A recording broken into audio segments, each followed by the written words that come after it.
I have your attention, please. The show starts in 10, 9, 8, 7, 6, 5, 4, 3, 2, 1, go.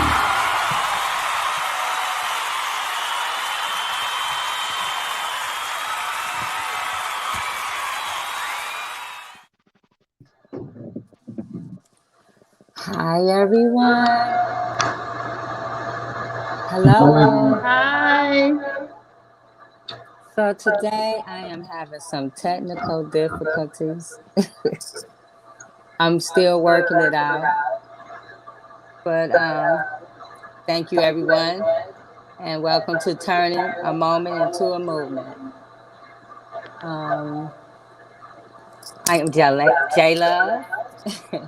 And the movement started for me the day my son was wrongfully incarcerated for a crime he didn't do. And that birthed this movement, turning a moment into a moment. I mean, a movement into a moment into a movement. And welcome and thank you for joining us. So just bear with us as we go through trying to fix these difficulties. But hopefully you guys hear us loud and clear. And I want to introduce you to our panel. We're going to start with Barakah, Edward Sanders. Can you introduce yourself and tell everyone what it is that you do? Yes, my name is Edward Sanders. I go by the name of Barakah. I'm a former juvenile lifer without parole. I served 43 years in Michigan prison from 1975 to 2017. Since I come home, within the 3.5 years that I've been home, I acquired a master's degree, which I just graduated from the University of Michigan School of Social Work in Ann Arbor this past December. I'm presently employed at the University of Michigan School of Information as a research assistant. I'm what I would take and label as a forensic social worker, in that I have a background in both law and in social work.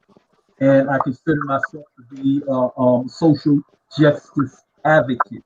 I advocate for those who I consider myself to be equally or similarly situated, and that is juvenile officers without parole, who I believe is innocent of the sentence that they have been confined to imprisonment for, which is for their entire lives, for acts that they have committed as children. So I'm very vocal in regards to advocating, and I advocate in regards to other people who are incarcerated as well. Thank you. Thank you. Thank you so much. And next, we're going to have Reverend Tia. Hi, Reverend Tia. How are you today?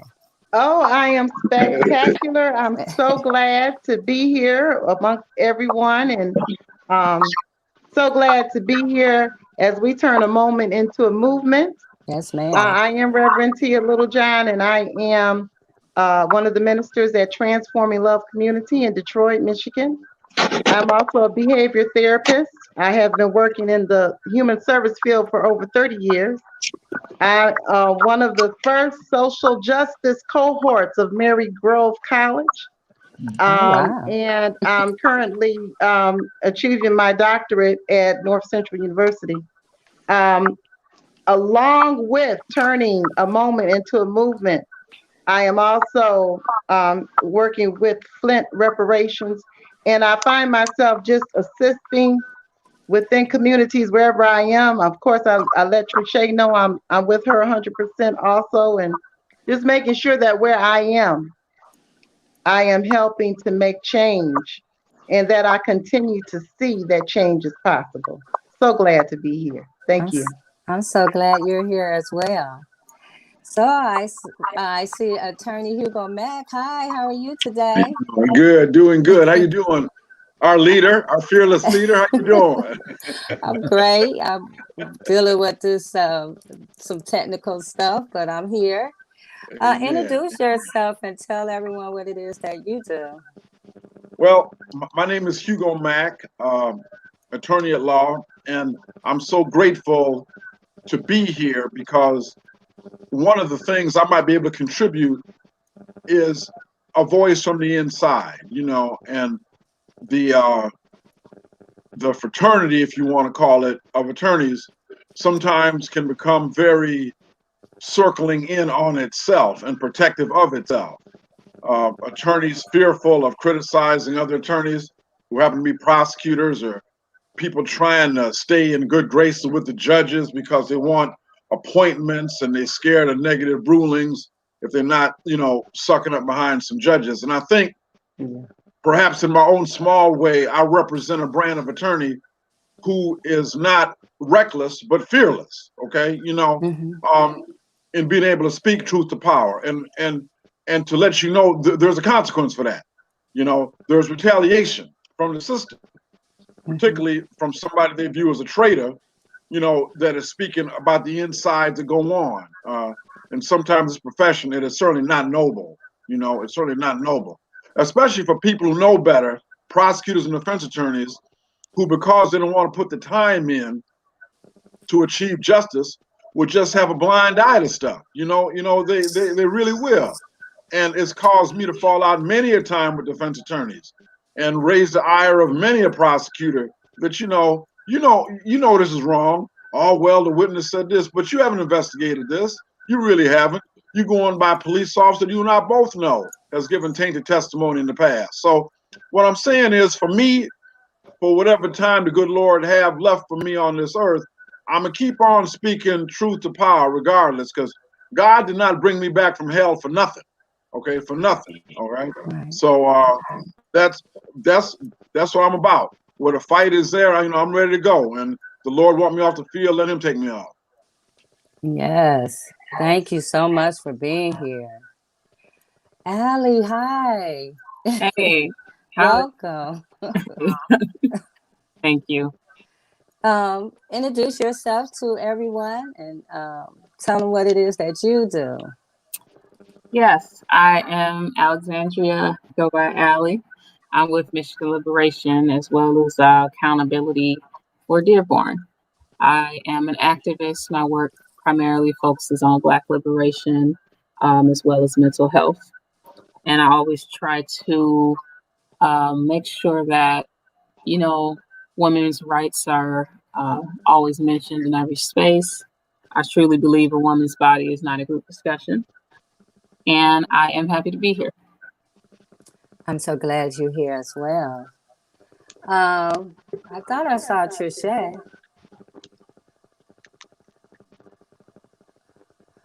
So let's have a conversation. Can you guys hear me? Yeah. All right. Bit of an echo, slightly. All right, I'm working on that. While I'm working on that, Attorney Hugo Moss, can you explain to us what is I'm sorry, you guys. No, it's all right. We're talking about junk science. So can you talk to us a little bit about junk science, what it is, and also roadside drug tests? Well, all of you, and I'm sorry, is echo on my part? It's me. So we've had a lot of meaningful discussions about, junk science, and I can tell you, the difference between junk science and acknowledged science is vast. But to the system's credit, there still are some bulwarks and some safety guards in there. For example, polygraph examinations. All right.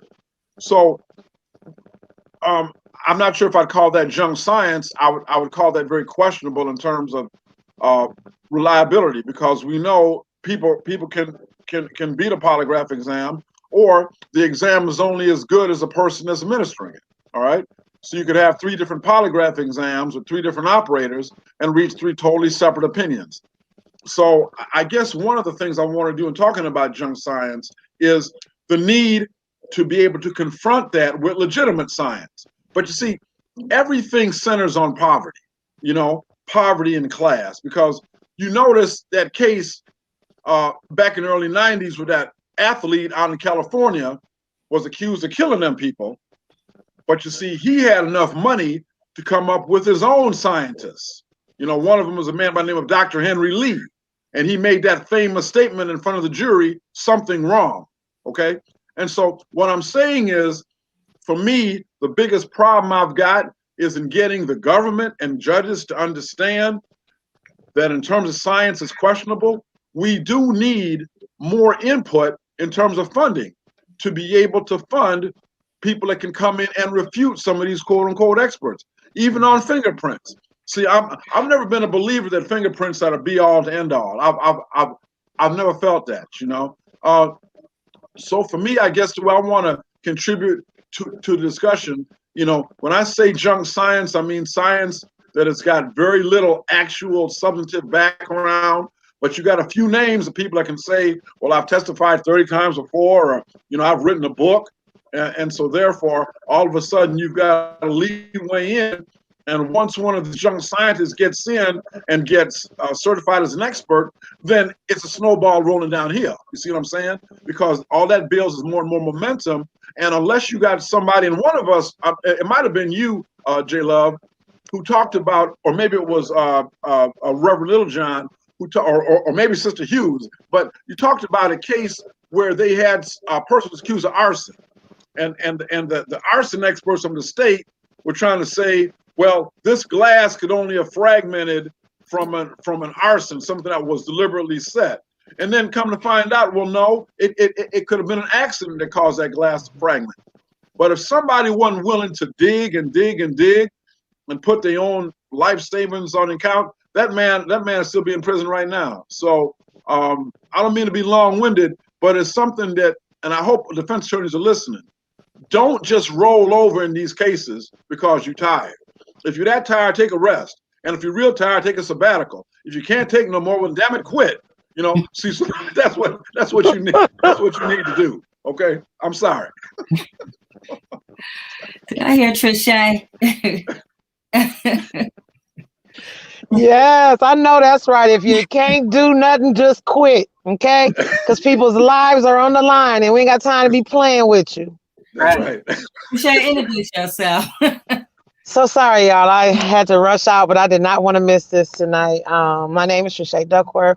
I'm the executive director and founder of Survivor Speak. I'm a sister of J. Love and everybody else on this panel, and everybody in the world, really, because we are all brothers and sisters, right? We just got different hues. You know what I mean? That's right. So I'm just a nobody trying to tell everybody that we're going to bring about justice in this earth, and you can jump on the train if you want, but the train is moving. That's right. That's right. Thank you, Trischè. I got together, everybody. We are we're back. So I want to talk about a little bit about roadside testing, but before we go there, I want to also yesterday was a big day for one of our sisters. Her son, who had been wrongfully incarcerated for 15 or 16 years, came home yesterday. And I just want to say, I watched them. They were celebrating. It was so wonderful because I met his mother on my journey when it first began, and she was so awesome with her advice and that's how she had been fighting at that time, like 14 or 15 years when I met her, for justice for her son. And she gave me so many awesome tips that she's one of the reasons also why I'm here today. But I want to say that when we wrongfully convict people, we deny and delay justice. There's no winners. There's no winners in this. So that's why we're doing this, That's why we're having this platform, because we want to empower, our communities, each other, to be more involved in their, in this justice journey that we all are on. We all are one, and we're all on a journey for justice. So I want to say that that was awesome, and that's one person, but we have so many. We have so many Kennels and Andrews and Steph, the VZ brothers, Justice for Julius in Oklahoma. I mean, all over the, United Justice for Gerard. That's the reason why we're here. So many of wrongfully convicted individuals. So we just want to give you guys these tools. We're not here to give you legal advice, but we're here to help you think and help, push you in a direction that will lead to helping others to attain justice. So, Barakah, do you have anything on this roadside junk science? What I would add is a reminder that, and it's not to take it, throw a blanket over a whole group of people, but sometimes with the biggest degrees come the biggest lies. The greater the degrees, the greater the so-called education, sometimes come the bigger lies. We got into taking and putting children into adult facilities by way of lies. And if I don't know if, as a paralegal, I've read a lot of pre-sentence investigation reports. And I can take and literally look through a pre-investigation report without any respect of the interviewer telling me whether I'm reading about an African American or non-African American. I can tell you the way they write about the person, the language they use to describe the person, the home that the person comes from, the community that the person comes from, the type of relationships they describe between the person and their immediate family members, etc. These are educated people that do this. And there is a code, there is a language, a saying that this person is disposable. And we have to take and become aware of that. Attorneys have to take and object to it. When they see pre-sentence reports, they take and describe their clients as coming from a broken home, as opposed to saying a single family, parent. And they don't do that in terms of non-African Americans. If they describe a person coming from a single parent home, they say that. But if it's a person of hue, they say he or she is from a broken home. The language changed all the way down the line. And this language is very damaging. It's just like when you go into the courtroom and you say, instead of saying my client or Mr. So-and-so or Mrs. So-and-so, they say the accused. They call the person a defendant. Attorney can come right in off the back and ask the judge, make a oral motion with the court and ask the court that we not use any language to take away my client's humanity, to take away his or her status or taking and being a citizen. Okay, this is a pretrial proceedings. He or she is not guilty, and we don't want to use any language or any reference to him that tend to suggest otherwise. So attorneys have to become more diligent doing things like that from the very beginning.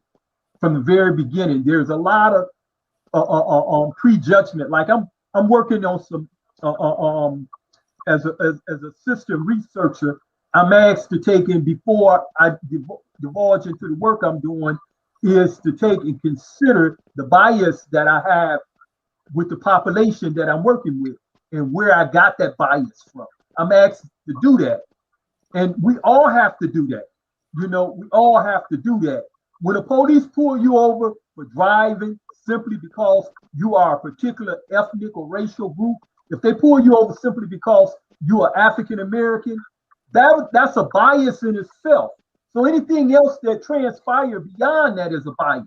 Right. They can then begin to take an argument that I gave this person a test. You don't have confidence in the test being accurate if you are doing something inaccurate. So there's already a code of communication that this would get this person, this would get these people. That's why you're pulling those people over with in the first place. And we have to remember that there's an industry that goes along with this. We look at this sometimes as being quite innocent. It's not quite innocent. You know, it's not quite innocent. The police department or may have a grant that's being provided to allow their officers to take and acquire a special training. So they get certified to be able to handle these things, and that ups their pay. So they're very angered to take and do it. Then they're angered after they take and learn how to do it is to try it out on somebody. And they rather try it out on somebody that's more likely not to be able to fight back than to try it out on somebody that will fight back. And this is what we see. We see defenseless people. We have to take and learn how to take, as community activists and others, to raise the alarm for those who can't take and represent themselves. You're right. Because specifically here in Michigan, once the recreational marijuana became illegal, they had to figure out a way to get some tests or some kind of way to profit, I want to say, or make money off this off of recreational to criminalize it. Yeah. So then now you have roadside swab tests. You know, they did a pilot test, I think in 2019, 2018, they were doing this pilot test, and like they tested 92 people, and like maybe 30 of those people tests came back false positive, but it was like 89 arrests. So when you have these tests that, you know, you're telling people that's unmeasurable, because you can't measure THC in the body, but you have these tests that people are being criminalized on and taking pleas because they want to go home, they want to get out of jail. Now you have created a whole slew of wrongfully incarcerated people or wrongfully detained people off of tests that are unreliable. Mm-hmm. Tia, I saw your hand. Yeah, you know what? I was looking at the fact that what you were saying, definitely. But people need to know, what is the protocol when I get pulled over and suspected of marijuana usage? What is the protocol when they want to swab my mouth? What should I actually be doing? Because a lot of times people don't know what to do. They don't know how to respond. Police call you, they pull you over, and they're just pulling you over because you're African American. But what is the protocol? What should they do? And I think people need to know, how do I respond when being pulled over because I'm African American, and then they want to swab my mouth? But maybe I haven't done anything. And a lot of times people will say, well, you can swab me, I haven't done anything. But if that's a false positive, then now you got a case. And the thing with that I really question is, are we allowing officers to be to focus on criminal or clinical? And this is where there's a difference, because when you talk about getting swabs and everything, that's a clinical thing. That's a clinical issue. And I really don't think that's a police officer's duty.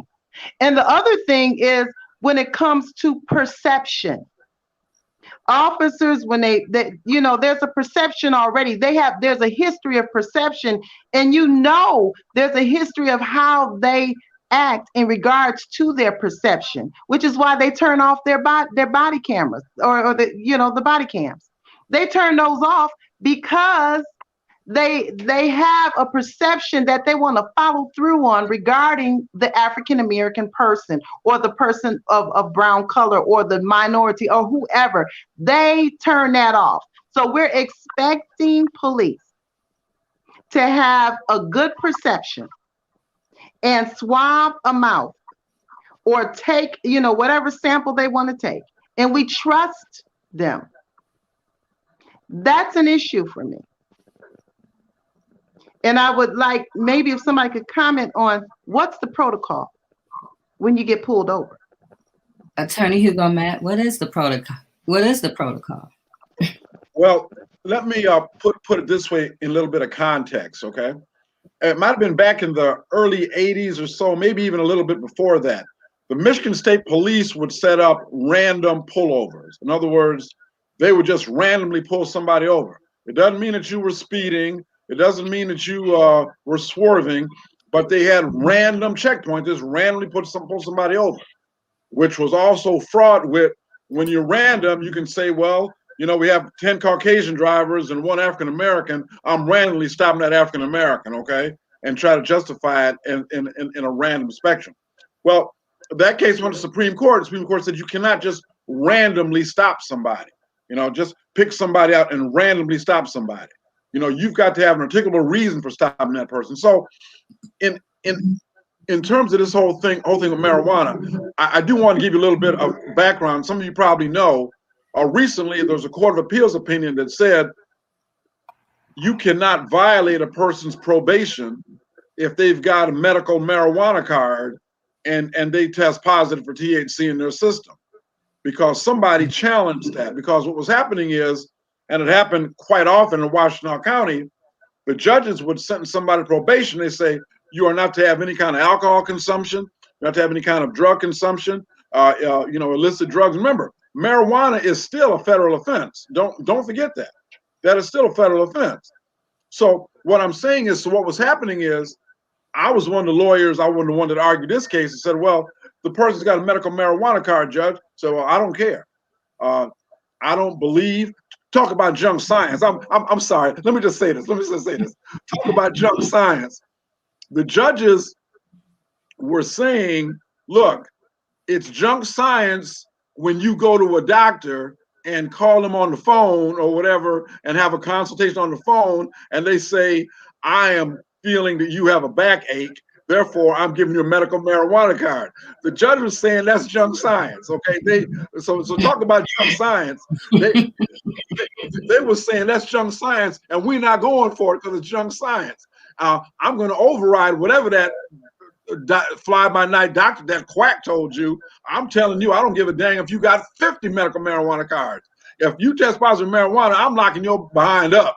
Okay, and so it's just so interesting we're having this conversation when we've got judges that will step up for their own interests and ideology, say that's junk science, I'm going to ignore it, and then other times say it's legitimate. So in terms of me, I tell all clients, when you're stopped, respectful. If they say, well, we want to swab you, well, excuse me, officer, with all due respect, why is that? Well, we feel you've been, you're driving erratically and stuff. And what one of the panelists said, that's right. There is no quantitative test for THC in the system. I mean, with alcohol, they can say if you have X parts per liter, of blood alcohol, then, it's impaired or super drunk. But there's no such thing for THC. You can have the minutest amount of THC in your system, and they'll try to say, well, you're driving under the influence of it. So to make a long story short, the protocol is if you refuse, you could have an issue, okay? But I advise people, if they want to swab, that to say, well, I prefer not, am I being mandated to do it? And then you've got to be able to fight it. But I want to say this. The most important thing I tell people, I know I'm preaching to the choir here, when they're confronted by the police, that is not the place to have it out with them in the street, okay? That really is not the place. And being a young black man coming up, being, wanting to assert myself, I made the mistake more than once of trying to have it out to police. That is a no-win situation for me, for me. So don't have it out with them. I said I'm not agreeing to the swab, but if you're insisting on it, I'm not going to be kicking and fighting with it. And then be prepared to fight it as to why I was stopped in the first place, and keep that medical marijuana card with you, because I think it's going to come down where, unless you've got somebody that is really swerving or something like that, I think it's going to get to the point where THC cannot be used as a factor. I really do, because I think with the legalization of it, the medical and recreational use of it, it's going to be too damn hard to build a case on something that everybody can use. Right. And it's interesting because when I was researching this, every lawyer that I researched said the same thing. Don't do, respectfully, don't do the swab. It's tough because, Hugo, Mack, you say, like, don't fight with police. Like, no one want nobody in a perk. But at the same time, it's like, I could see why someone refused to get swabbed. And then on the end of the officers, they should be understanding as to why you don't want to get a swab. Because even if you look at research, what the National Academy of Science and how they reported, a large amount is insufficiently tested for validity. A large amount of forensic, forensic evidence is just insufficiently tested. And not just them, it's plenty of universities that's done the same. And you wonder, why haven't they stopped using, why are they still using that evidence that is known to not be accurate? There's a large amount that's just known not to be accurate anymore. Times have changed, technology has advanced, but the justice system just wants to stay in this old time. So it's a problem on both ends. It's tough. I mean, any police officer to me that's submitting evidence, it should be questioned. By now, we should be triple, double, triple, quadruple checking evidence submitted by police officers. I mean, even these devices they're using are not reliable. They have an error amount to them. Trischè, I see you want to say something. First of all, you is not sticking your nasty hands in my mouth. Okay, that's first and foremost. Now, I'll tell them, hey, I got a mental health issue. I got OCD, and if you stick your hands in my mouth, you are violating my mental health rights. I need to see I need a supervisor on the scene. Because first of all, I'm the wrong one to listen to. Y'all listen to Hugo. Y'all listen to Hugo, because I will definitely be at the scene requesting a supervisor, trying to figure out why you pulled me over, because I know I don't smell like smoke. It ain't nowhere in my car, and I know you profiling me. So why don't you call somebody I need another nose on the scene. Call your supervisor. And you can request a supervisor. Let me just tell you that when you are being stopped, if you feel that something is not right, you can request their supervisor, who will have to come to the scene. Roll your window up about this much. I don't play with them, because you have a right to object. Yeah, you cannot just allow yourself to be treated any kind of way either, right? And so fight for your right, but do it in a safe manner, because you don't want to wind up like so many of our brothers and sisters have been by these police, killed or brutalized. So, but I'm the wrong one to listen to, because I'm telling you, ain't sticking your hand in my mouth. That's for real. Pandemic. Hey, Oh, go ahead. I'm gonna blow your mind. I'm kind of surprised y'all even having this conversation, but and not for reasons that a person may think. You guys in prison, do you know that the parole board does not consider drug testing to be valid anymore? That when you go before the parole board, they tell you and you tell them you got positive tests, but that it's not accurate, and they tell you don't even worry about that. We don't put no validity in that. And do you know who most of the parole board members are today? No. former law enforcement officers. Wow. These are former detectives. These are former law enforcement. These are former prosecutors. These are former homicide detectives and others that are sitting on your parole board. And you want to know how I know? The most tickets I ever caught in my 43 years in corrections were for substance abuse. And you know what? I don't even use. I do not drink. I do not smoke. But the reason I wouldn't submit to the test, because the test had nothing to do with me or with my fellow inmates. They wanted to make a determination on whether or not the guards was bringing drugs in. So they wanted to take and get an estimate of the quality and the quantity of the drugs that was inside of the prison to make a determination of whether or not our family was bringing the drugs in or the guards was bringing. So it doesn't have anything to do with me. Right. So I refused, and I kept getting tickets for it. I probably got as many as, I got about maybe 9 or 10 tickets for substance abuse, and I don't even get high. I used to take and write out statements that the officers used to go in my prison file and get copies of to use to argue in their union. Okay, my housing unit counselor was aware that I was taking the stands, and she would take, and her and others would get copies of the argument, and they was using it. The union members was using it. But the last time when I went to a parole board, not this most recent time, which I got out, but years earlier, I went to the parole board. And I'm very frank with parole board members. I said, look, I don't get high. I don't use any kind of substance, okay? I don't drink, I don't smoke, I don't do any of that. I said, but I'm not finna give up my rights. I said, if I don't take a stance here, what good am I when I return back to society if I can speak up for myself? I said, the test has nothing to do with me. They come in, they got the test where they do the thing over your skin to determine whether or not you have even touched drugs. They do that test. They put the patches on the guys. They do that test. They do the urine test. They do that test. I done refused all of them, okay? And I done got tickets for all of them. I've been put on top lock and LOP, etc. I even got rolled out, or at least one of the guys I took and got to go along with me got rolled out. They left me alone, but they rolled him out. And me and him was trying to incite the rest of the prison to do it, okay? But now I'm out here with you guys, the same people that are telling you that they got validity in that test. Well, when they get jobs in the Department of Correction and they're sitting on the parole board, they tell you they don't have no validity in that. There's no validity.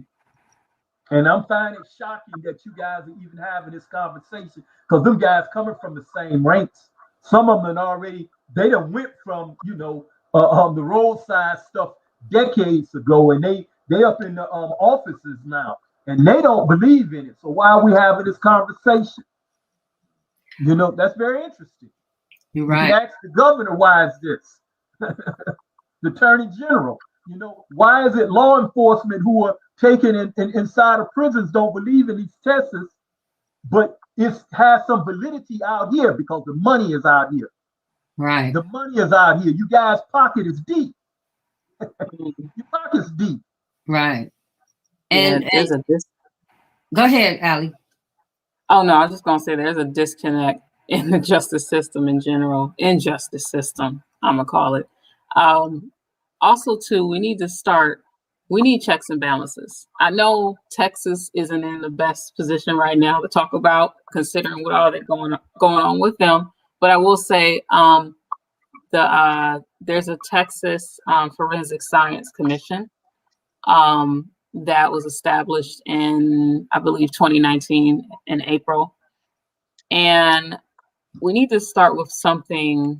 They review complaints and set up procedures and different things like that in relation to validating forensic science evidence and things like that. But we need to have something like that. If we can't completely get rid of these things, we need something to hold people accountable, is where I'm at. And I would hope other states, Michigan included, can do something like that, since they want to have these disconnects with prisons and the police. Like, that's just crazy to me. How is one major area of the system not okay with it, but the other is fine with it? Like, we need answers. Right. And then when we're talking about, we have leaders who talk about reform, they reforming this and they having task force for this and they coming up with all this data, but then they implement roadside swab tests. You know, it's like, what are you talking about? You know, you can't say you're doing this and then you turn around and do something totally that's going to affect a community of people that all these recreational facilities and medical facilities are located. You know, that's making your pocket, you know, bigger when you get writing all these $150, 200 tickets, you know, or, you know, criminalizing people and putting them in the system of things. How can you say, you know, I'm for reform, but you keep the system? Tia, you wanted to say something? Yeah, what I was going to say was that we got to look at who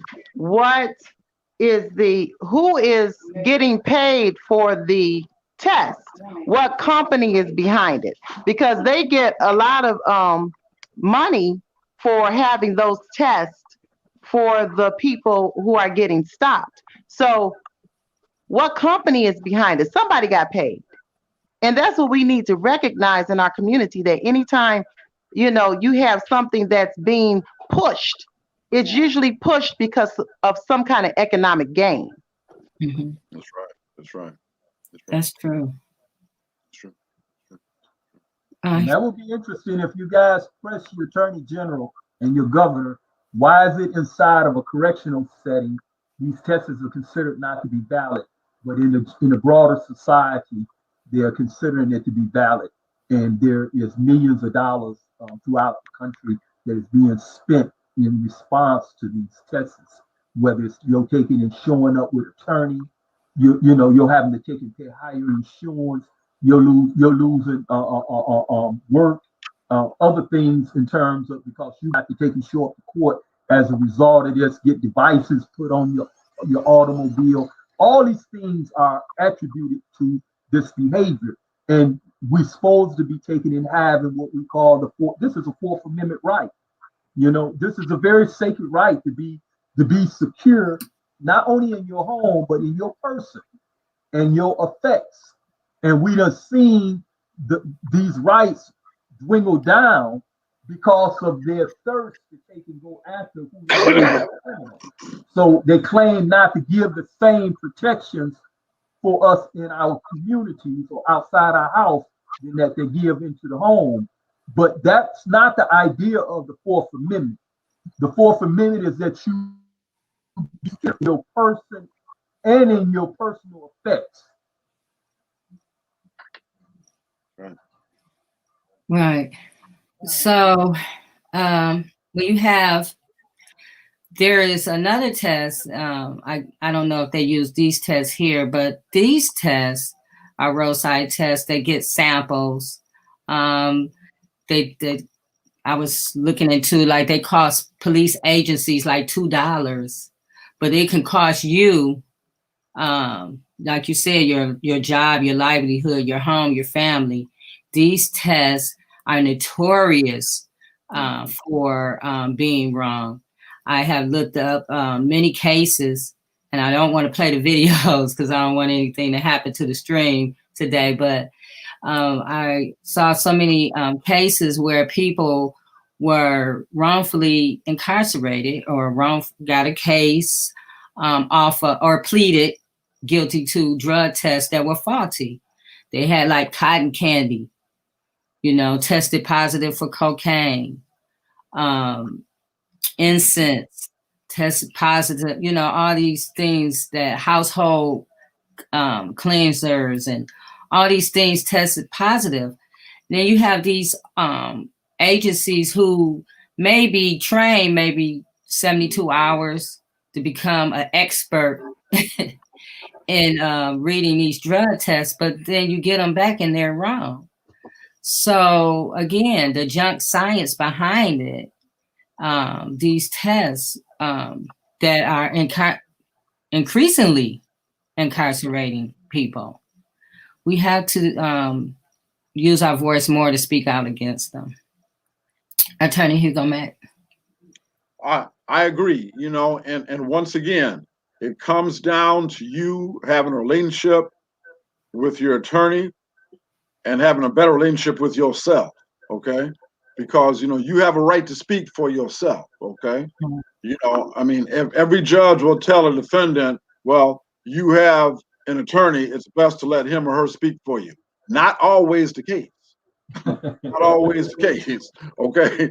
So, you know, I mean, for me, I mean, I'm gonna tell you, and I hope other lawyers are listening, you know, look here, let that man or woman speak. It's their life on the line, their future on the line. It's not my job to edit I mean, I advise somebody, and I say, now don't even hear me cussing the judge out now. Don't do that. Don't do that. But I'm saying in things that are important, and you know, a person feels, look, I was stopped wrongfully. I don't care what this test said. I was not, you know, I didn't have a bunch of liquor or something that night. Because, you know, the thing of it is this, and you know, as a person who's spent time incarcerated myself, you know, and I think Brother Sanders can talk about it too, you know, the greatest harm in the penitentiary is not confining the body. It's confining the mind, the spirit, and the soul. That's the greatest harm. That's the greatest harm right there. And the thing of it is, for me, when somebody's getting sentenced and there's a possibility of penitentiary or what have you, we gonna say our piece, okay? You know, if it falls on deaf ears, let it fall on deaf ears.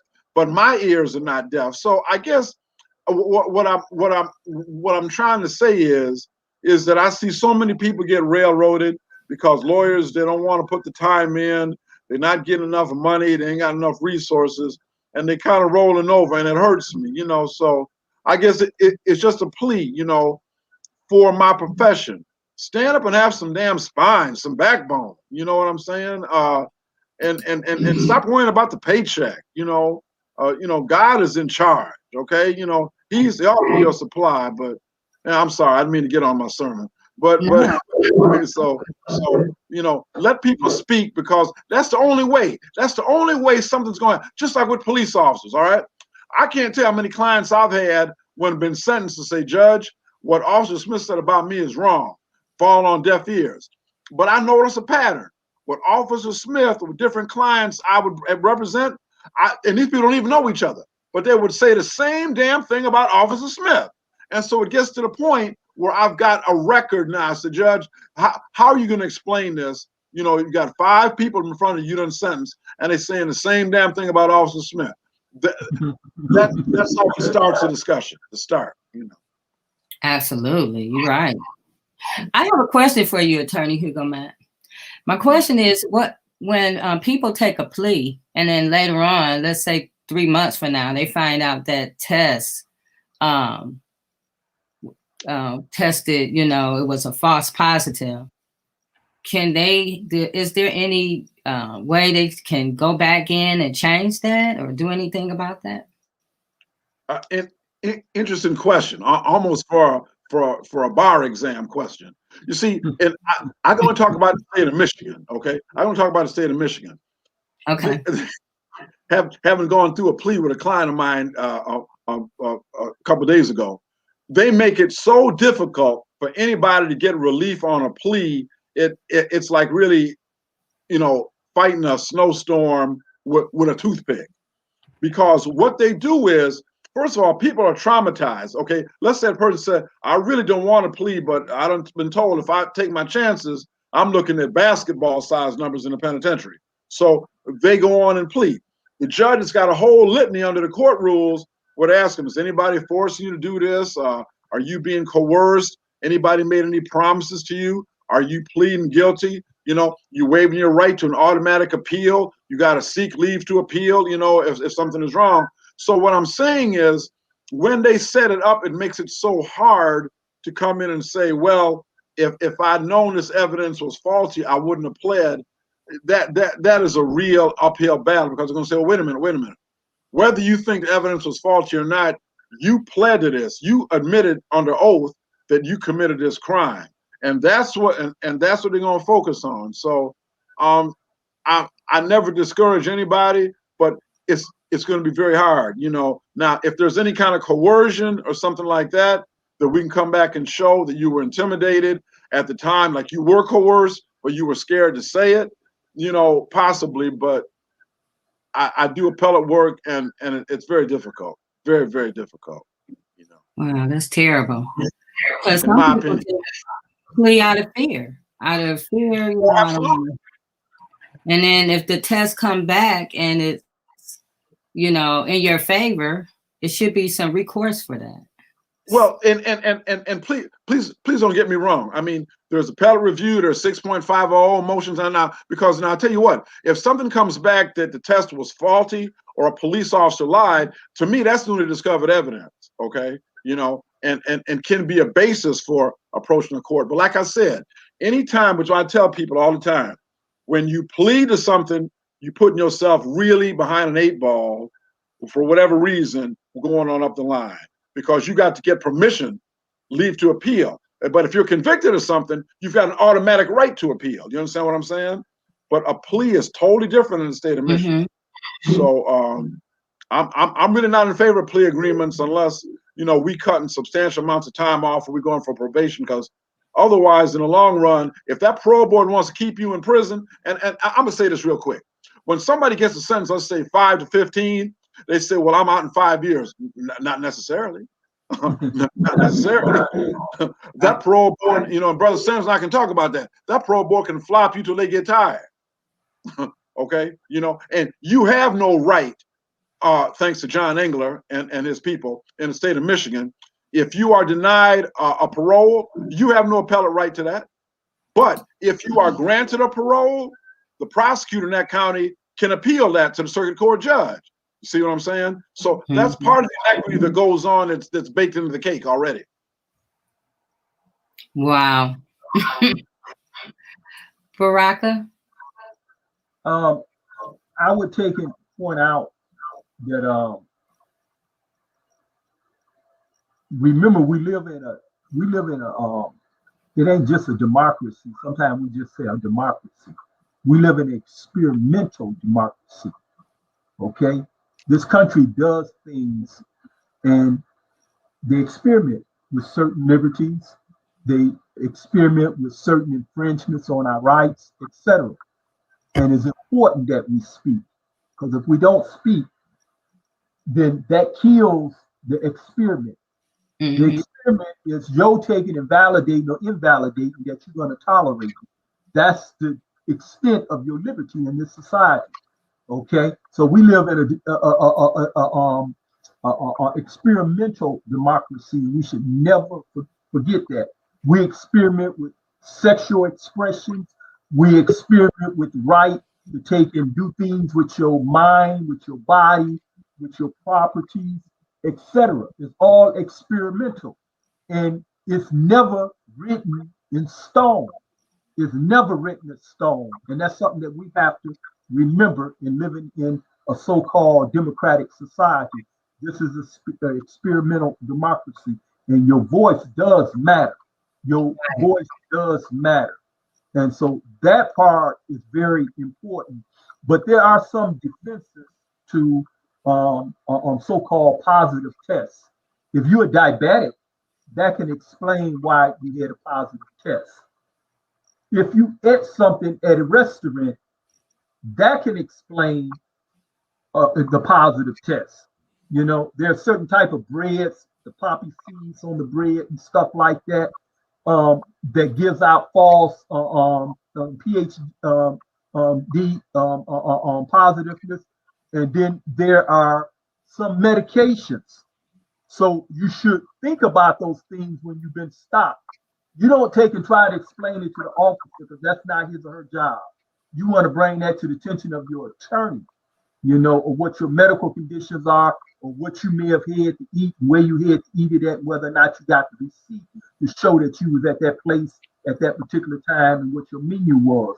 All of those things, or if you have a certain subscription drug that you use, those things can be important to take and validate or invalidate the claim that somebody might be making against you. So those things are important, just as a reminder. As in regards to that guilty plea, Kim Worthy did an excellent coup. She took the best attorney that was arguing against guilty pleas, not only in Wayne County, but in the United States, because that woman had went to the United States Supreme Court not once, but twice. That was Valerie Newman. That's the woman that she got in her office that's working on the Innocence Project, the Integrity Project. She's the one that advised Kim Worthy whether or not to take and release these guys that are claiming innocence inside of the prisons here in Michigan. Okay, Valerie Newman. She was a damn good appellate attorney, excellent appellate attorney. And in the 2 years that office has been in operation, she has won 28 cases by herself. You know, she's working this by herself. Just imagine if she had a staff of attorneys working this. There are so many. When I talked to her, she was telling me she had a 2-year backlog of cases. So that says a lot right there. But she once worked it for the State Appellate Defender's Office. Yeah. That just goes to show that we don't, in Michigan, we have an excellent State Appellate Defender's Office here in the state, particularly here in Detroit. We have an excellent staff of attorneys there. And Valerie Newman was just one of them. I done seen these women and men, particularly some of the women there, I done watched them prepare for oral arguments sitting there in that office. When I came home from prison, I used to visit that office regularly. And I done watched some of the other women make preparations to go and make oral arguments before Michigan Supreme Court. And when it comes to the United States Supreme Court, you can practice law all your life and never go before that court. And Valerie went up in there within a very short period of time, at least twice. Yeah, because she was responsible for Devontae Sanford. That was a big case. And after that, for the CIU. So that says something there. Tia. Yeah, you know, I was just, this is so important. And I believe that what we need to do is challenge the roadside testing. And was wondering is there a bill out there to challenge that? I mean, what can we do? How can we get rid of that? I mean, I know I'm getting ready to go to see what company is behind the testing. Because just like there was a company behind the phone system that rips off everybody when somebody's incarcerated. There is always money going somewhere. Somebody has gotten paid. It has not been us. Right. And they've gotten paid because of us. Right. So I'm wondering, what company is it? And is there someone out there challenging that? Because I just believe that takes away from an officer's calling. If you believe somebody is really drunk, to me, they'll display it. But I believe the testing is not their job. Right. So, Allie, in Dearborn, I wanted to ask you about, you're doing a town hall with Dearborn Accountability. Is that these tests, roadside tests, flawed tests, or anything that are coming up in the data that you're looking at? They don't give us detail in that extent. Okay. They'll give us who pulled, so like what officers pulled who over, how many officers pulled over Black people, etc. But they didn't give us location of each officer. So that's something we want to get to and then get that data. But thinking about what you guys saying about roadside testing, I think about Oregon and how they decriminalize drugs, right? And then I think, with that, would you probably need officers to test roadside, or if they do, they're not going to criminalize them because if the drugs are decriminalized. But then I think about Michigan and Whitmore in 2020 signed into law roadside testing. So my worry is we're far from the decriminalization avenue and far from roadside testing not being a thing. Yeah. And that scares me because this is 2021 and a lot of changes are happening. The whole decriminalization thing is amazing to watch. That is a long time coming. And it scares me that was just signed into law. Like, instead of it being before and now, it's like, okay, we need to change it. It's just like, okay, we need it now. Like, why now? It should be the opposite happening. So right when you're talking about reform, right? You're talking about, decriminalizing different areas of local and county jails, and now you got this. You added another weapon. it's like We're talking about Gretchen Whitmer here, okay? We're talking about the woman responsible for the murder of many, many prisoners, along with Heidi Washington. I say murder because that's what I feel like it was. They intentionally allowed our detained brothers and sisters to die behind the walls of the Michigan Department of Corrections. So when we look at somebody that doesn't care about human life, of course, they'll slide in a bill or sign something into law while everybody's not watching, right? I mean, it was during a pandemic. People are out protesting. People are worried about, the coronavirus, and they slide something in. But what I will say this, we can slide it out. We can slide it out. We don't need them to do anything. If we want it out, we can obtain signatures, we can get it put on a ballot, and we can vote it out ourselves. And these are the things that we need to start doing. That's how we're going to combat what they do. We come and undo it by getting it on the ballot ourselves. Good point. Absolutely. Like the chairman, Fred Hampton said, where there's people, there's power. Yeah, all this change that's happening. I saw the expungement, of that's great, but then it's like I see that with the roadside testing, so it's like which direction are we going in? All these changes anyway is happening because of us. The momentum we created, it is all because of us. So we just got to keep it. That's right. The governor's opponent, he had some excellent ideas about criminal justice. Abdul, I don't know if you guys looked at his proposals about crime and police and African Americans relationship. He was very profound in terms of a position that he had announced it before he took and ran office. Oh, Abdul Hamid? Yeah, they had ran for governor, and he lost during the primary with the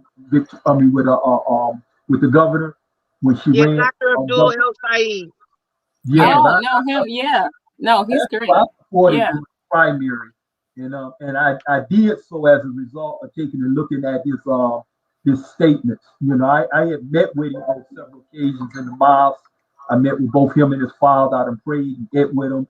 I done had him in my backyard. I done gave backyard neighborhood parties in support of him. His ideas were very excellent.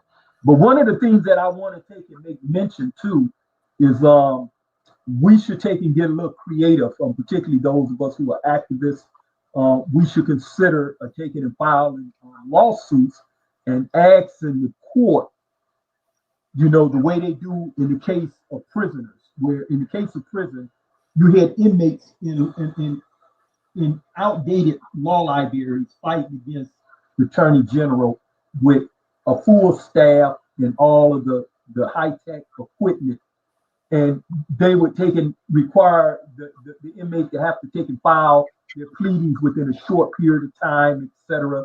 And they were so far behind the state. And the courts even a score.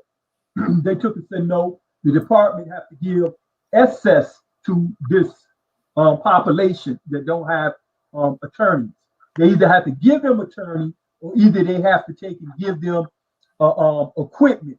So they got access now to computers, even though the computers don't have online access. They can do all sorts of research that they generally didn't have. And the department is very hostile about it.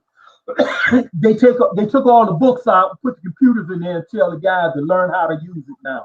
So that's been their attitude. So now they got to even go to court now to fight them to learn how to take and use the things. because they're very hostile about the thing.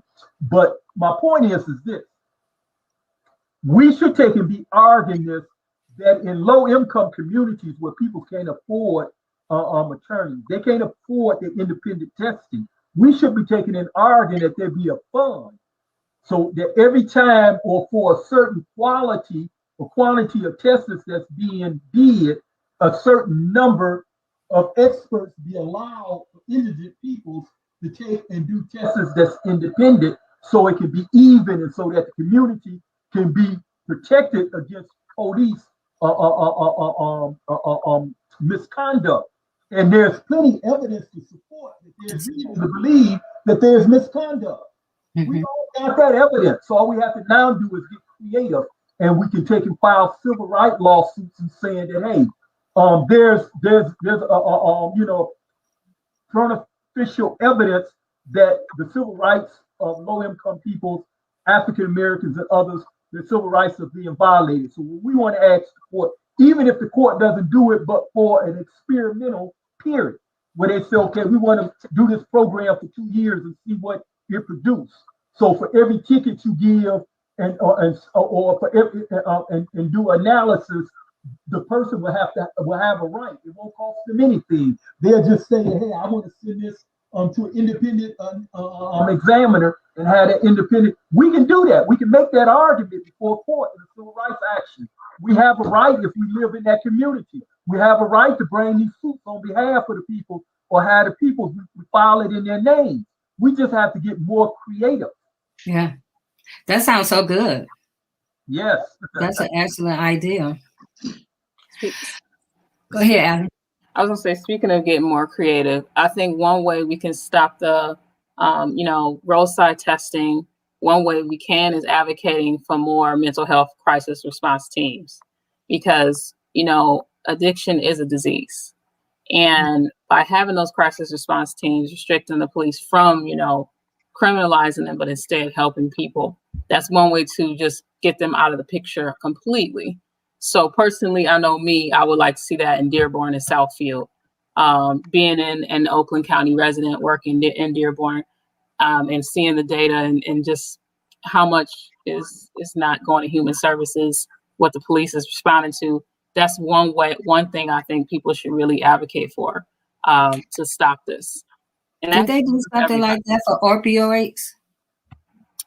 For opioids, you mean like, wait, who are you talking about? Created a certain court and created certain I know some places have it, we haven't, Michigan isn't that far with decriminalization, but right.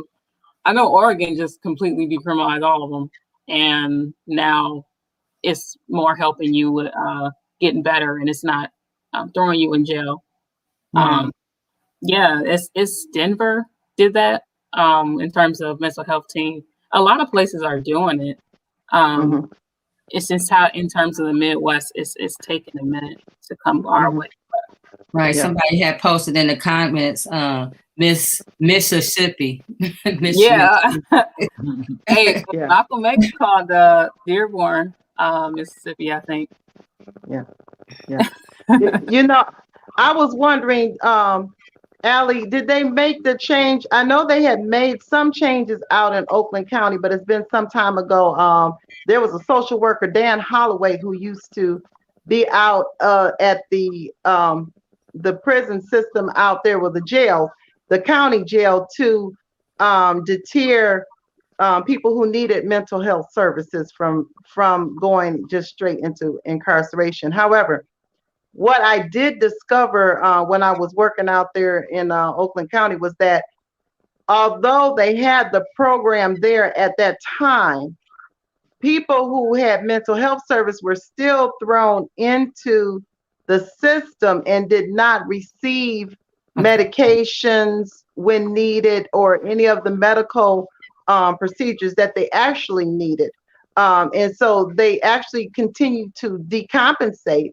And still, the training had not fully been instituted within the officers or within the staff. Has anything like that changed since? That's been about 3 years since I last looked at that. No, that's still very much happening. Those with mental disabilities being thrown in jail, and that's one thing we really on Karen McDonald about is stopping that from happening. Yeah. Okay. Long way to go. Long way to go. Yeah, Unfortunately. Judges tend not to have any, the sentencing judge, being that it's a criminal matter, they don't have any say over that because that's a civil matter. Even though the judge may take an order at the time of your sentence and conviction for certain treatment, and it's supposed to be part of your sentencing. When you get to court and then they can try to argue that I'm not being given what the court ordered, then they tell you it's a civil matter. You can't bring it up on your criminal appeal.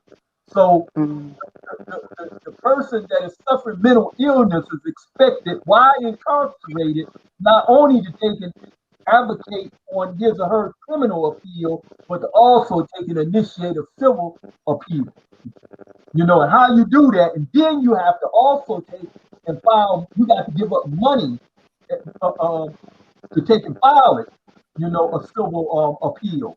And the prosecutors run all kind of rings around you, and then they take and order the court to force you to pay for frivolous motions and things like that when you're illiterate, you're legally illiterate. No one goes to prison knowing law, unless they're attorney in the beginning, a lawmaker or something, which very few of them go to prison for their crimes, but no one goes to prison knowing the law, and so it's difficult. Well, gonna bring it on home. I want to thank everyone for joining us and being patient with us as we today we had some difficulties with our technology. Get that together for next week. I just want to go to each of you guys to leave us with something. I'll start with you, Trischè, since you popped back in. Thank you. Sorry, I got a little technical things going on myself over here. But I just want to let us know that when it comes to these things that are put in place by this criminal injustice system, we need to challenge everything. That's all I'm going to say. Challenge and push back. Stop accepting business as usual. These things are in place, but they're in place a lot of times because there is no pushback. Yeah. So if they institute laws that we feel are unjust, then we have to rise up, use our voices, and join together to get these laws to be changed or not in place at all. Absolutely. Allie? Yes, a few things. So Accountability for Dearborn is we're having our daily town hall tomorrow at 6 p.m. And this time around, we'll be looking farther into the citation data, looking at the trends of policing poverty and how that is directly linked to Black people, looking at mutual aid and also proposing evidence-based solutions. We'll be partnered with Detroit Justice Center this time around as well. And also Michigan Liberation is being honored by the National Lawyers Guild and Sunday. And that's going to be Sunday at 4 p.m.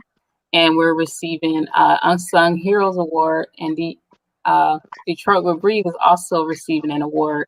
And Victoria Burton will be emceeing. We'll also have Corey Bush as well as one of the keynote speakers. Wow. So I'll drop the link in the chat.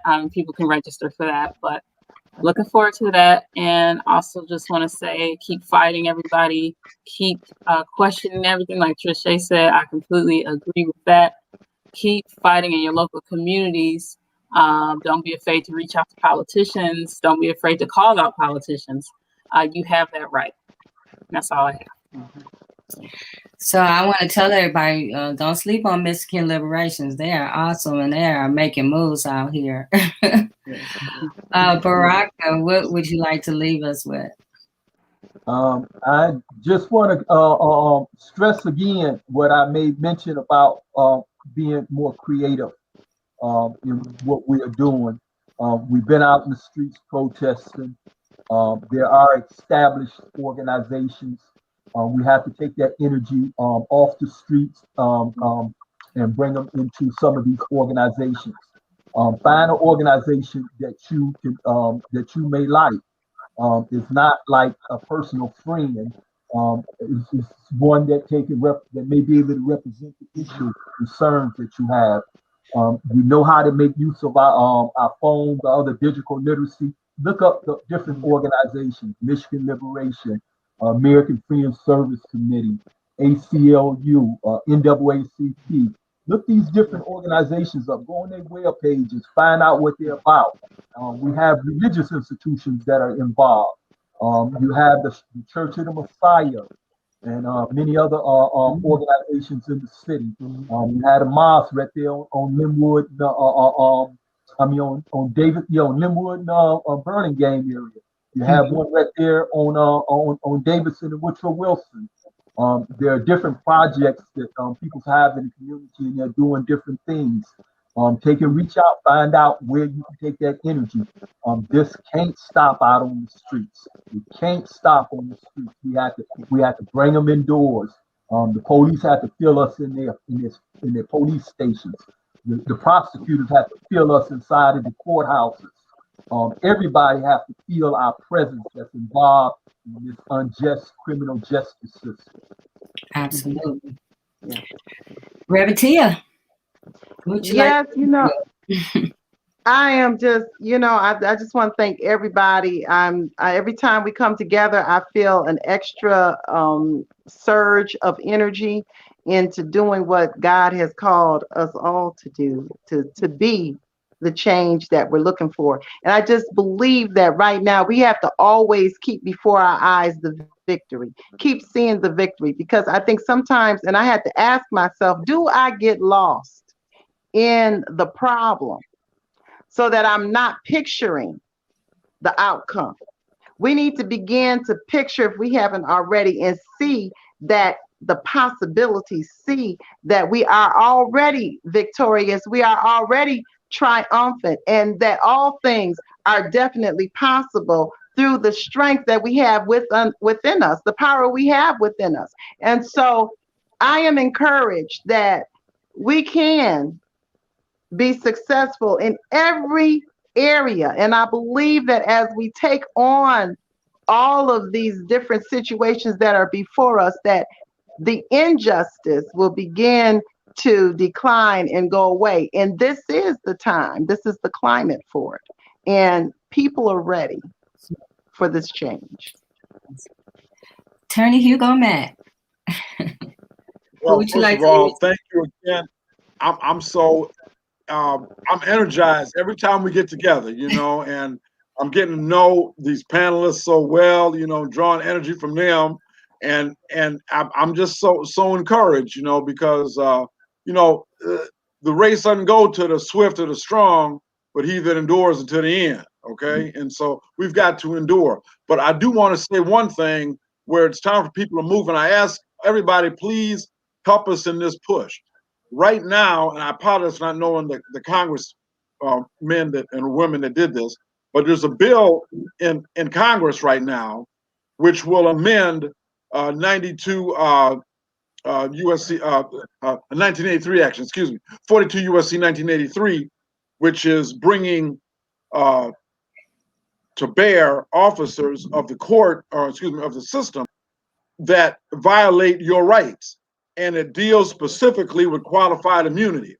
This amendment that they have to the statute, I read it, it almost brought tears to my eyes. On a federal level, it really eliminates the protection of qualified immunity that these police officers have. Because, you see, you got to understand, on a federal system, that qualified immunity, that is made by the court, all right? The court has carved out qualified immunity, all right? But this is a statute we're working with here, amending 1983 to address the court and the abuse of qualified immunity. So keep all your prayers up. Now is the time. If these Democrats sit on their hands and try to talk about, we got to be nice with people, we got to wade and unity, damn that. There can be no unity without accountability, okay? You understand? Admit to me that it's a big lie that the election was stolen. Admit to me that that man incited them people. Yes, he did. Yes, he did. To go all up in that Capitol. I'm gonna say this. These renegades did something that was so friggin' offensive to me. They did something that Robert E. Lee himself couldn't do. You know what that was? Bring a Confederate flag in the U.S. Capitol. Yes, Right. they did. Yes, they did. Yes, they did. So all I'm saying to you is this: keep on these Democrats. These, vote for us, put us in. I'm relentless on them. Pass that amendment to 42 U.S.C. 1983 and eliminate qualified immunity on a federal level, and I guarantee you're going to see some stuff change. Absolutely. Wow. So I just want to say, you guys, thank you for joining me this Friday and every Friday. And I want to leave you guys with this, take time to, listen to, after you listen to us, do research for yourself. People perish because of the lack of knowledge. Take time to learn some things. Google. We have everything in our lips. We have our phone in our hands 24 hours a day, and everything that we need is right in there. Take the time to learn, read, pick up books, have the conversations with your loved ones. We have the power to make change. All we have to do is take a step. The change you seek is you. You are the change you seek. So when you change about the way you look at things, the way you talk about things, change happens. So as everyone had mentioned tonight, this is our time. And I agree, this is our time. Thank you, guys. See you next Friday, same time, same place. Wrongful conviction series was supposed to go 6 weeks. We're on our 7th week. There's so much stuff that we haven't even touched, but we're going to keep on going. And thank you. See you guys later. God bless. Trischè, drive safe out there. Thank you. Yes, So Trischè. y'all be good. All right. Don't tell nobody I'm driving. Oh, you know what else? All right. Allie, your Okay. program is Saturday at 6, right? Yep. Saturday at 6. Okay. We also have something else that's going on this weekend. I know there's Sunday, they have the Detroit police commissioners have a meeting at 1 o'clock. Join these Zoom meetings. They're at your disposal. Take advantage of participating, you guys. All right, love you guys. God Love bless. you. Stay safe. Bye-bye. All right, Thank you, guys. Hey, God bless now. God bless.